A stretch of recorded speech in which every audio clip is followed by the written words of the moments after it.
Hey guys, so here are 5 reasons why we love mushrooms and we learn to identify them whenever they pop up on our property. So number 1, they regenerate the land.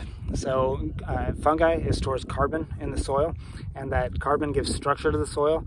Hence the soil is able to hold more water. More water means more soil biology, more life in the soil. And also, the more fungi grows in the soil, it leads to what's called succession, where eventually the land can support forests, old growth forest. That's where the densest fungi is in the world, is in the old growth forests. Number 2, it recycles organic material. So there's very few things in nature that can eat wood because of the compounds that bind it together called lignins. The structure of them, the bonds are very hard to break, but fungi, they can eat it. And they do. Many species compete to eat the wood that falls on the ground. Behind me I've got Joe Bob and some of our cows. Those cows drop manure on the ground, and fungi from the soil and bacteria and so forth, it'll come up into that manure, it will eat it, and it will return those nutrients to the soil. And when conditions are right, it will fruit mushrooms of all different types of species. So it recycles. And number 3, they can be delicious. So with the right species of mushroom, if you've learned to cook them right, they are delicious. Boletes and oyster mushrooms and any number of ones that are served at restaurants. Number 4, they are medicinal. So turkey tail mushrooms have been studied more than any other mushroom in terms of its anti-tumoral and anti-cancer properties. Turkey tails learn to tell the difference between the false turkey tail and the real one. It has to do with the spacing on the back and a couple other identifying features, but learn the difference there. So turkey tail, lion's mane mushroom. I'm keeping an eye on the bull over here. He's watching me. Lion's mane mushroom, what a cool name for a mushroom, lion's mane, right?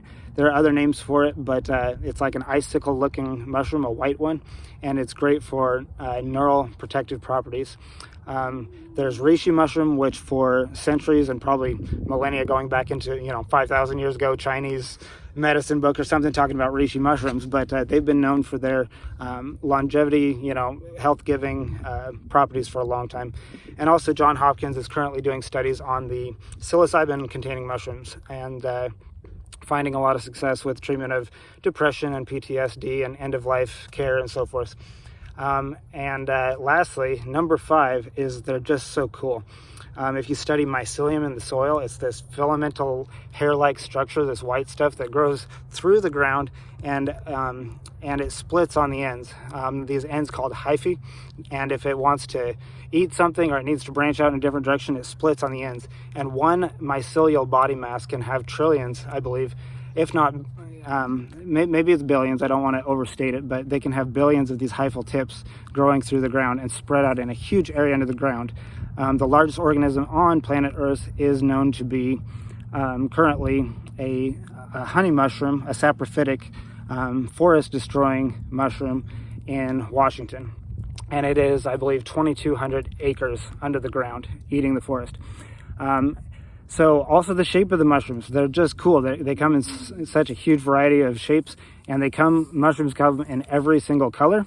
They can glow in the dark, and it's a huge area of growing scientific study. There's an estimated 2 to 5 million species of fungi, and we only know a very small fraction of those. So it is going to be a huge game changer knowing about fungi and different species in the coming century.